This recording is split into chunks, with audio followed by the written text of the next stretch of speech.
And we're back. So, there was a murder.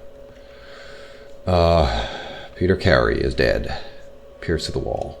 Now, here is one thing about the game, which is sort of combining clues in Sherlock's mind.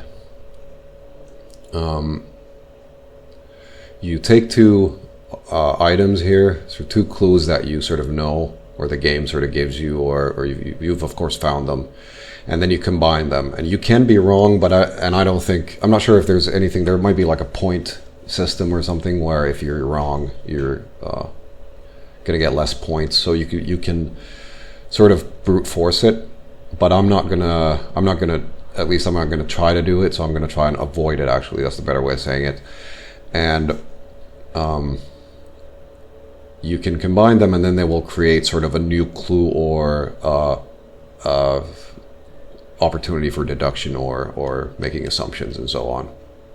But there's a notebook here, and then break-in attempt, and these could be combined.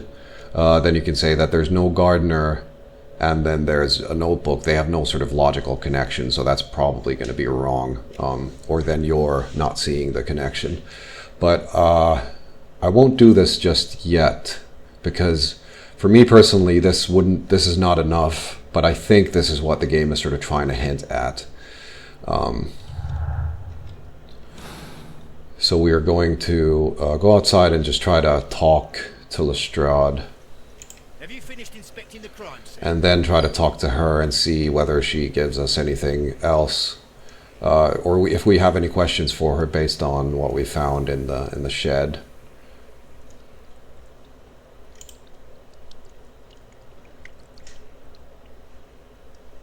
All right, so smoker. Is this your husband's tobacco pouch?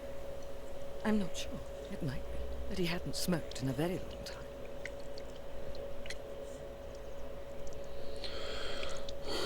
Right, so tobacco pouch could be Peter's, and it has the PC initials on it. So I remember that it's I remember that whose it is, so I'll just sort of skip around the subject until it comes up. Your husband's private papers. Do you know where they are? There was a small tin box, barely larger than a book. He kept his papers there. It should be somewhere in his cabin. Thank you, madam. Right. So he had private papers. I'm not sure where that came from. I'm not sure where that private papers thing came from, but small tin box is sort of the thing that we're looking for. And he had some papers in there. And that is gone, so someone took some papers. I'll actually put that down as well, because I'm trying to sort of keep up with what we know is sort of fact, and then what we're unsure of, so that we can base things based on solid facts and then leave as little room for conjecture as possible.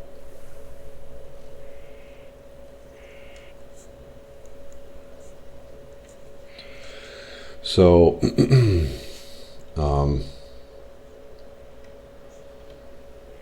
and this is what I sort of forgot what I was one thing that I was thinking about when I was talking. So this is not going to be perfect run, but it's going to be as good as it gets.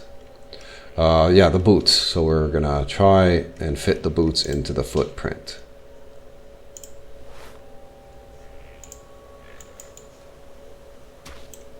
These boots don't match the footprints.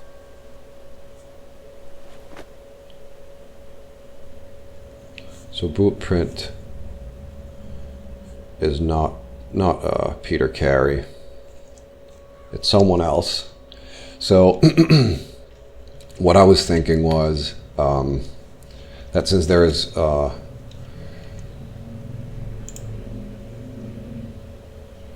All right, evidence required. So, since there is boot prints here, what I was thinking was that because the boot prints are only here, and they're not, around the garden, that these boot prints probably belong to the visitor, because if it's too much of a stretch to say that there's a gardener based on boot prints for me. And let's go and ask her about the garden. Did I ask her about the gardener now? Because I think it was an option, so we're just gonna run back up the stairs and ask her about the gardener because of the boot print too. It's sort of pushing us. Oh, I guess I did ask it and I just totally forgot. This is how my mind works right now. So let's go and peek back here because I think there might have been something just worth of note. Or then I think it was just me talking to myself. It probably was, yeah. I think it was the box there, Wilson and Co. and Company. I was just putting that sort of note in my mind.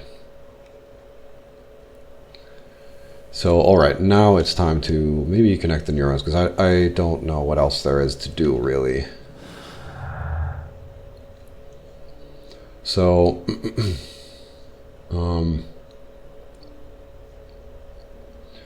break-in attempt, it sort of goes with the notebook and missing tin box, both of them. And I would sort of, I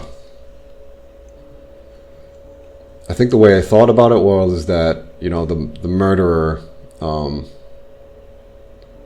the door was locked. There were police around in the morning. So the murderer could have gone back there during the night, but he was, of course, he wouldn't go there because he doesn't know that whether the body is found or not, so he wants to get away from it, far away from it as possible. But then, he can come back and try to get something, but he obviously failed at breaking the lock. So that means that, or no, yes or no. Yeah, because I guess you have to a lock like that, you have to re-lock it. So the murderer isn't gonna re-lock the door, probably. They could, but they're not gonna, re-lock. I mean, they're not gonna lock the door. It's unlock and lock. So, especially if they're in a rush and I'm not sure, maybe the timeline's busted. We'll see if the game made a mistake, or I'm just thinking weirdly, but I'm thinking that I would have stationed a police officer there during the night, the first night, I mean. So maybe they didn't, because they're not smart. So anyways, the thinking is that the break-in attempts are for the notebook, because the person wouldn't re-lock the door once they get in there. They would open it, take the tin box, and leave. So that means that the only thing, in these clues at least, that a person would come back in is to get the notebook, which they failed to do. So it has to be something that's still in there. It has to be something that's still in the shed, unless they figured out some other way to get in. So that would make the notebook be the one that they were trying to get to. So I'll just write this down. So they took it at the murder, and then the notebook was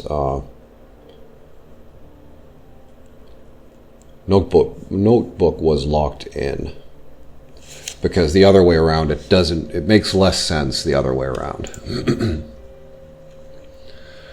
Right, so task. An ambush must be made tonight to see if the break-in attempt will be repeated. Someone was here yesterday. They attempted to force the door to gain entry. Right. So far everything is making sense, and I'm sort of more connected to the system because I don't have to try and learn this game right now, and I think this is like a practice mission in a sense, or practice case in a sense. So it's a lot simpler probably than the rest of the cases, but like I said, I don't really know. I only got to the second mission. Well, Mr. Holmes, what do you think? I think that we are lucky, And why is that? because of last night's attempted break-in. Oh, you've lost me. It is very probable that whoever came here hoped to find the door open. They tried to force it with a knife blade, but they failed. What will they do? Why, return tonight, when they will be better prepared. Aha! So what do you propose? We shall remain on the outside, near the window, where we stand the best chance of catching sight of our visitor.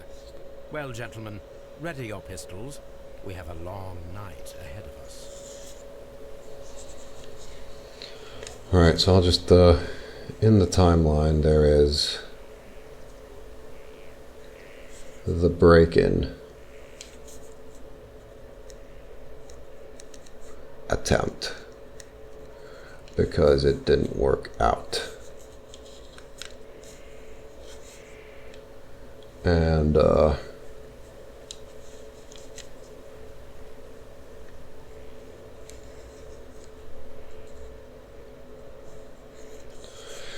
so let's stop and think for just a moment. So someone wanted that notebook.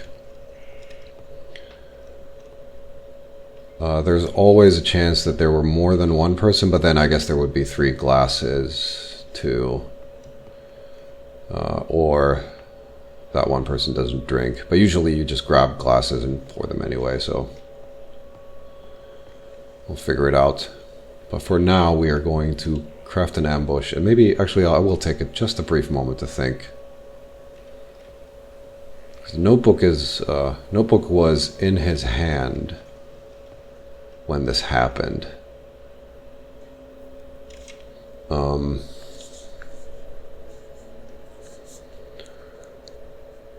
notebook plus knife in hand, and Sherlock said self-defense, so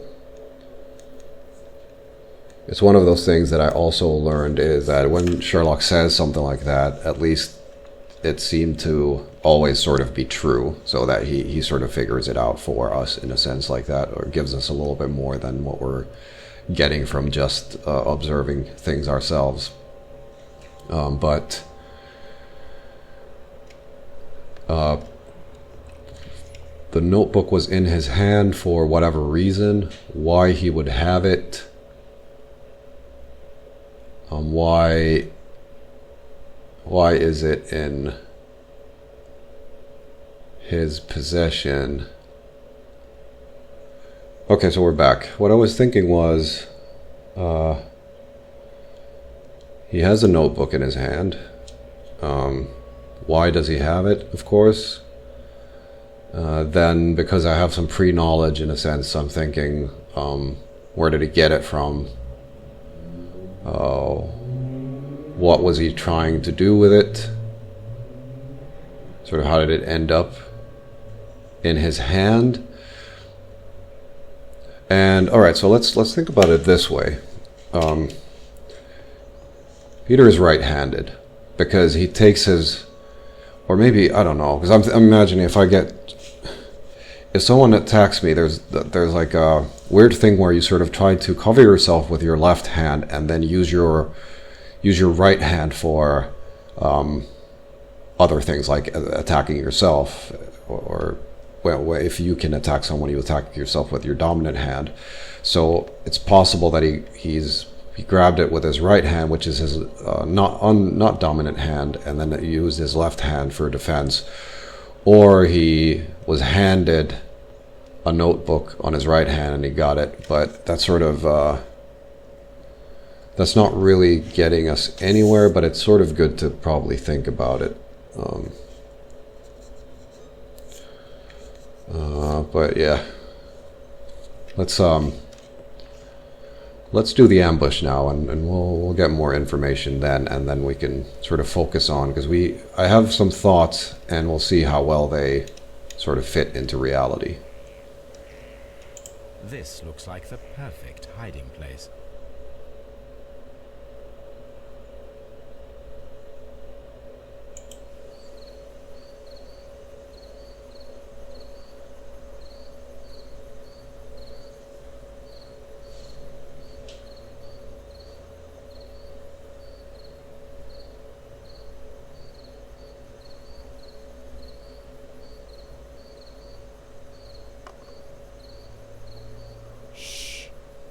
Did you hear that?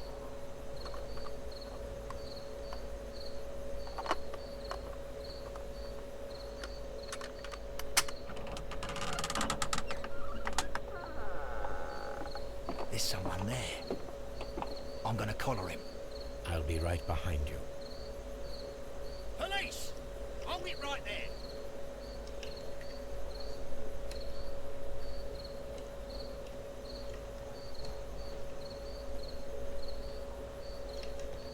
Mr. Holmes. All right, my fine fellow. Who are you and what are you doing here? You're detectives, I suppose. You imagine that I'm connected with the death of Captain Carey. I assure you I'm innocent. Innocent? And what are you doing in his cabin? Shall I tell you? You came to retrieve what you had lost after killing Peter Carey, but we were here waiting for you. What is your name? John Hopley Nelligan, but I didn't... Do you deny that you came here yesterday? No, but yes, it's just that I couldn't...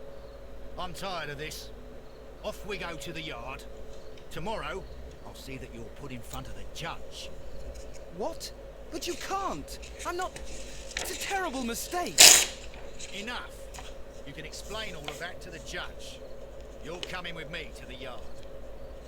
But... In light of recent events, it seems evident that your coming here was unnecessary. All the same, I'm very grateful to you, Mr. Holmes. You are welcome, Inspector.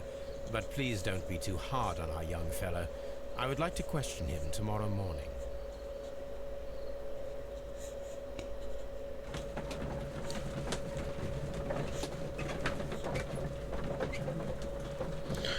Right, so Mr. Nelligan seems like an honest kind of guy in a sense, although he's sneaking around at night. And then Sherlock said that that Nelligan killed him or killed Peter. But it's also Sherlock sometimes just says things to sort of pressure people and so on. So let me just add to the timeline that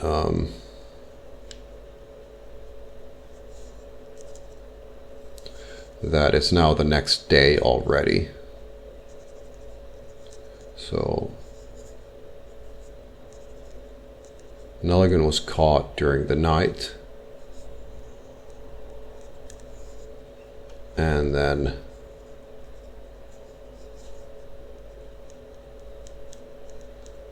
questioning happens on the day after that. So we are already sort of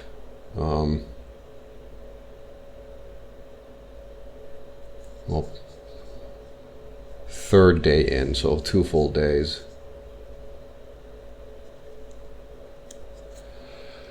Two full days into the investigation, basically.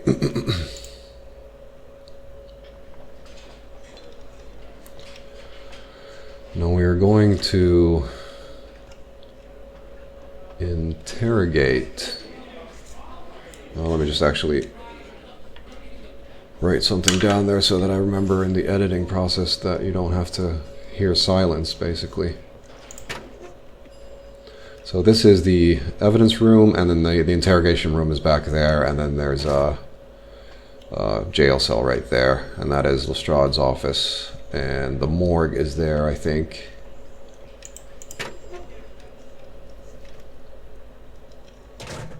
So believe it or not, I was was stuck here for the longest time because I didn't do the obvious, which was click on evidence. I read it and then I left it here, and then I was like, well, what am I, because I couldn't do anything, and I was, I sort of knew what I should do. And I remember being stuck here because I didn't click on evidence. But these are the belongings of Nelligan. A handkerchief with the initials J.H.N. Right, so it's the same as this one. The notebook that we found on Peter Carey's cabin floor. These abbreviations mean something, but what? Right. A pocket knife. It was used to force the door of Peter Carey's cabin. So, when I was looking at these, I was thinking they're sort of coordinates and things like that. But I think that I never figured that one out.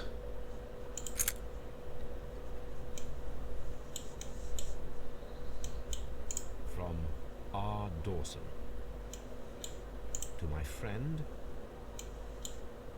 and partner, 1883. Dawson. I've seen this name before.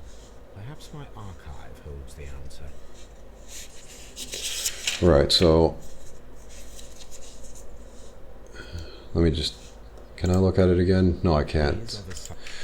So it was 1883. Did he say 1883 or 1884?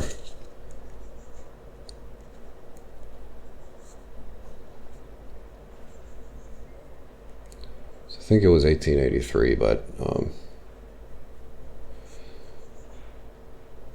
let me just mark it down. So it's sort of 12 years ago, 11 years ago, or 1884 was it, then it would be 11 like the other stuff. And 1883 was when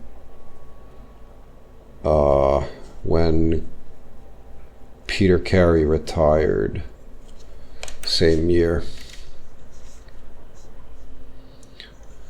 All right. Now that we know sort of, oh, actually, no, we don't know. We're going to go and check the archive so that before we start interrogating everyone, so that we have most of our information, or the available information at least, to sort of play around with.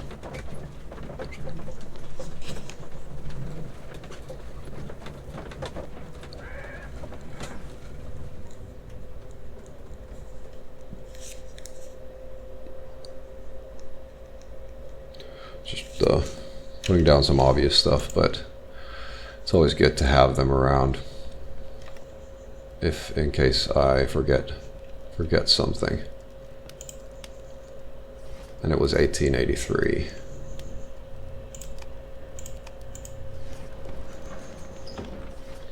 So there's all kinds of archives, old newspapers and encyclopedias and things like that you can sort of you can go through these, and there's a lot of I guess false positives here because it might be too easy to find certain things. But here are some names that we're familiar with, which is Dawson and Nelligan, and they are bankrupt. So Dawson and Nelligan Investment Fund bankrupt, Nelligan missing. The Dawson and Nelligan Investment Fund, a regional banking institution based in Cornwall, has declared bankruptcy as a result of heavy losses in its loan portfolio and has accordingly been assigned for liquidation.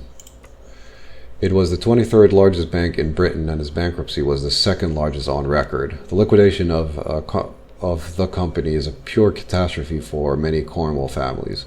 Joshua Nelligan, one of the bankers, has since mysteriously disappeared. He was last seen aboard his yacht preparing for departure to Norway. Nelligan is wanted both by the police and his creditors. So we now know that there are two Nelligans,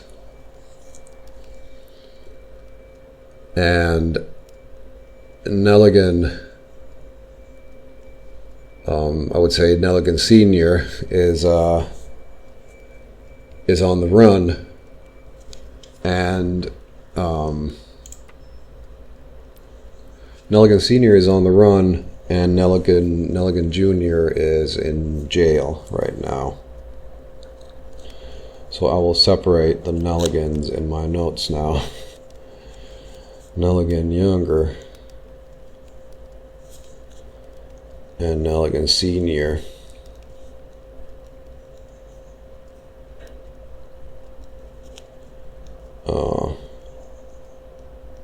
Fled,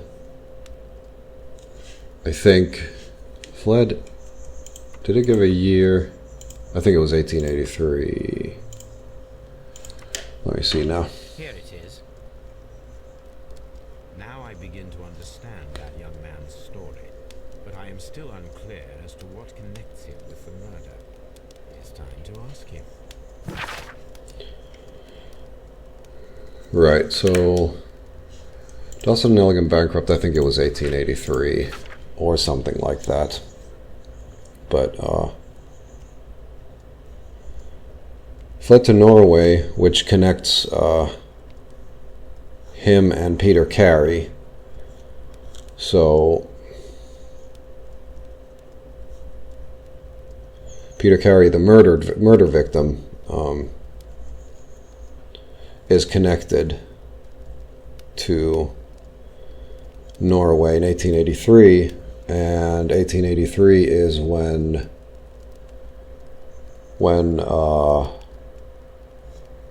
he retired, and 1883 is when Nelligan Sr. fled. So let me just write it down. Retirement, and then fleeing, and then there was something else as well. Well, the ring is 1883.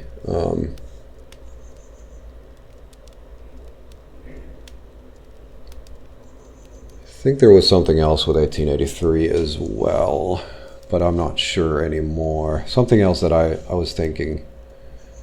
Oh, right, the ring. Yeah, okay, so the ring is 1883 as well, so when things are sort of still good, I would imagine, and then things go wrong. Alright, time to go and ask him what is going on.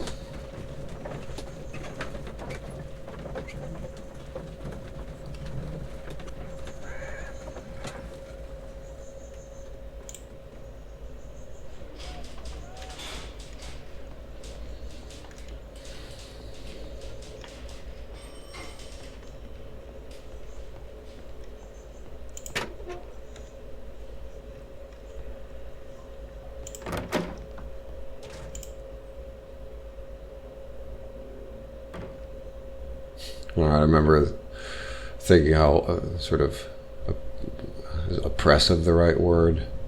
Pressuring the sort of position is to just like be right in his face. Let's start off with the C knife. So that is the knife in the left hand. I would have. Oh, I didn't actually. Can I back out? No.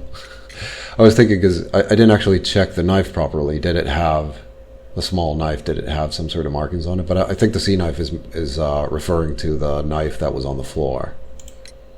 The sea knife was found near Carey's body. Tell me, Mr. Nelligan, did Mr. Carey try to defend himself or to attack you with it? I don't know. I didn't kill anyone. Alright. So... well, he says he doesn't know, but we can sort of assume that people lie. You know, that's fairly basic, a fairly basic assumption. So, so I'll just write sort of statements that they make that they didn't kill, and I guess indirectly or also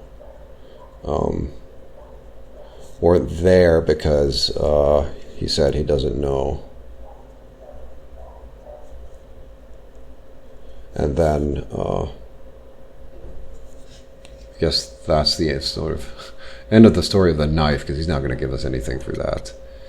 And then the notebook is the sort of obvious one as well, because that was on the murder scene, or in the murder scene as well.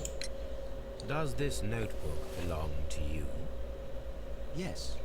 But where did you find it? I did not know... I thought I'd lost it at the hotel. What do these abbreviations mean? Oh, no, I beg you, I can't. If I told you, it would only make things worse. But I will find out eventually, Mr. Nelligan. So lost the notebook at the hotel. Makes things worse.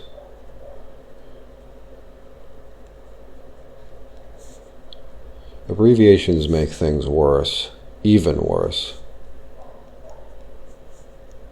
So, even worse than right now, or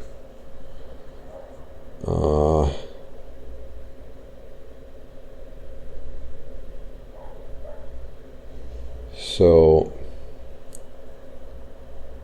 he could be sort of like a lying genius, little shit. But I probably he's not. Who knows? But he thought he lost it at the hotel, and how did it end up? How did it end up with Peter Carey?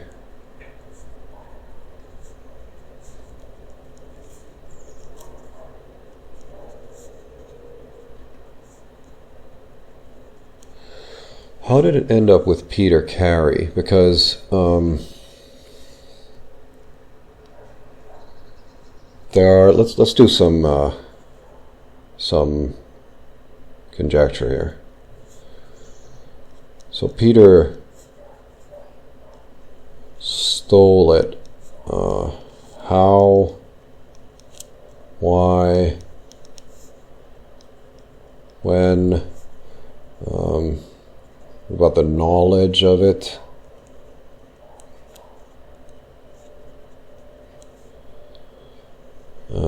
There's so many questions. Then, because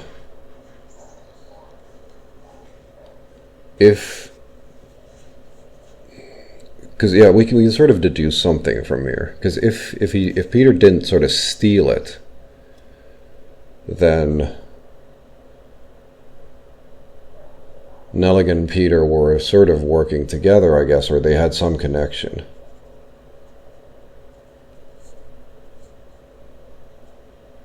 Carey should have sort of known each other.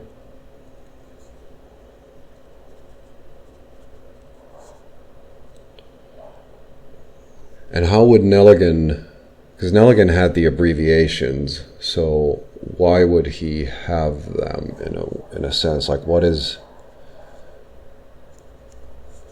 are the abbreviations in his notebook? So the abbreviations are his sort of work in a sense.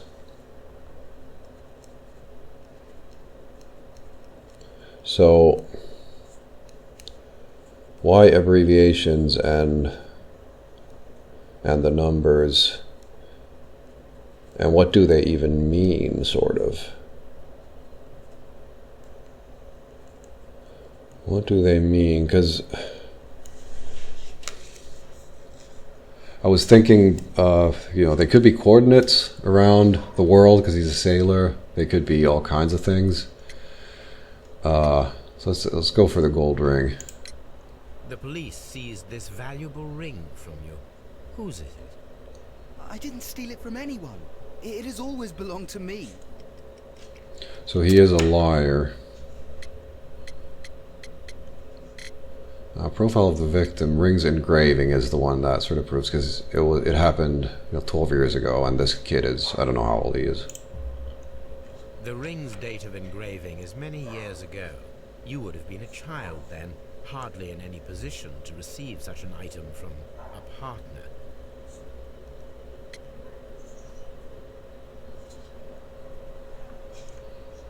Oh, and we didn't look at him, so we probably should do that as well, because it might give us some questions. So some of this I remember.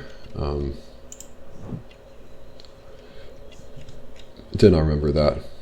I mean, I wouldn't recognize a shabby cap from a proper cap. A patch on the shoulder. So somebody's tried to repair it.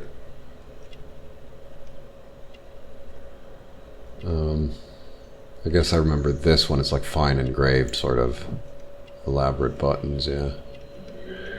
And he's got some scars on his hands. A callus. Oh, and scars too. And clothes look fine or normal.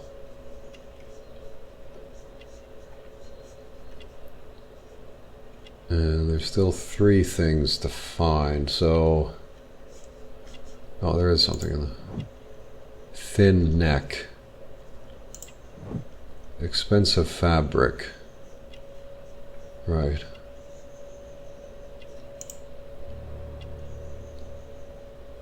What is it? Short sleeves. Okay, almost missed that one.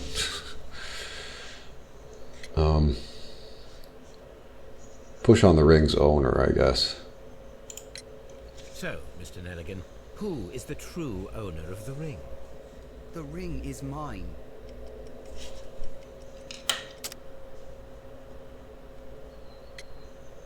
The ring's engraving. Where were to use this one?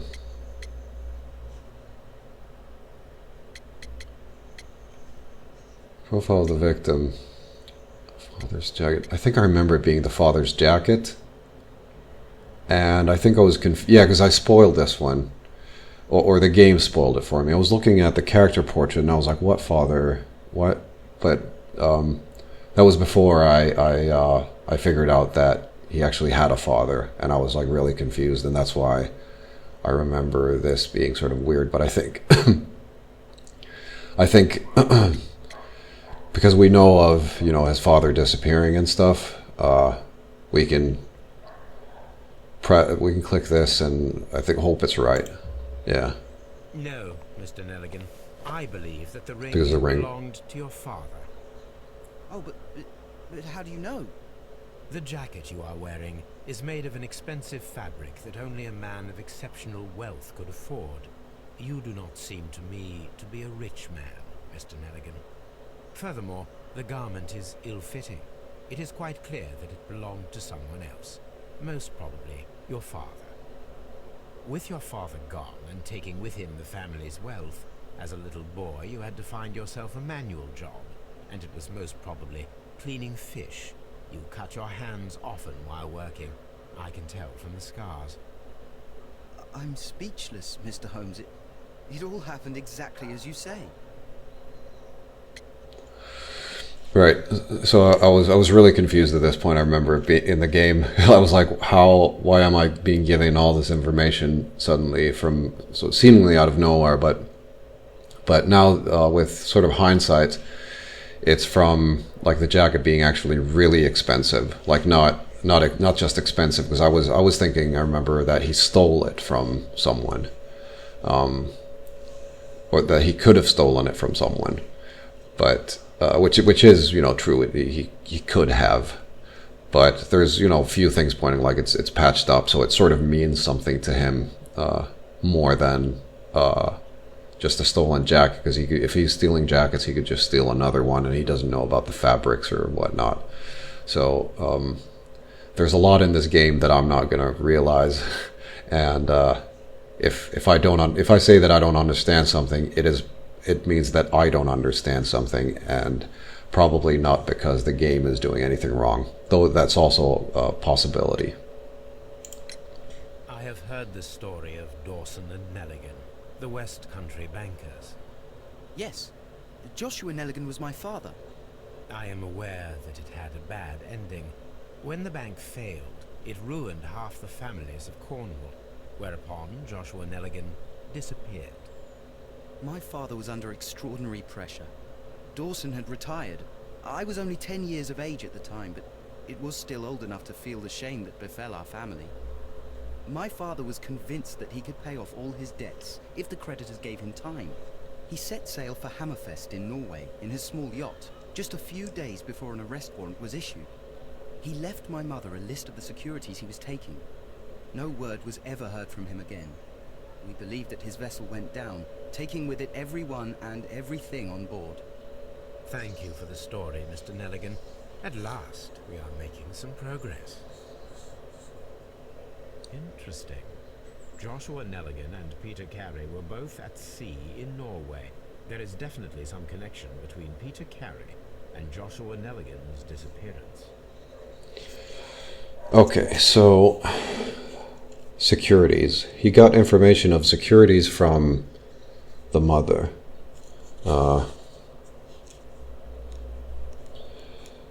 So mother gave info on, let's say, missing securities, which are probably the abbreviations, and he's looking for them.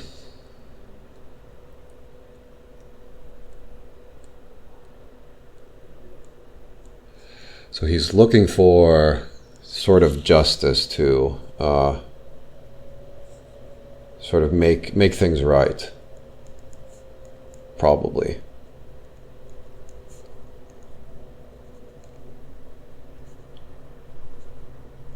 So all right, I will take a, actually I'll leave the episode here and I will come back with another one with sort of the explanation of what I'm thinking about because the interrogation is over now, and I will sort of put a one-on-one together and see what I can come up with. So I'll see you on the next one.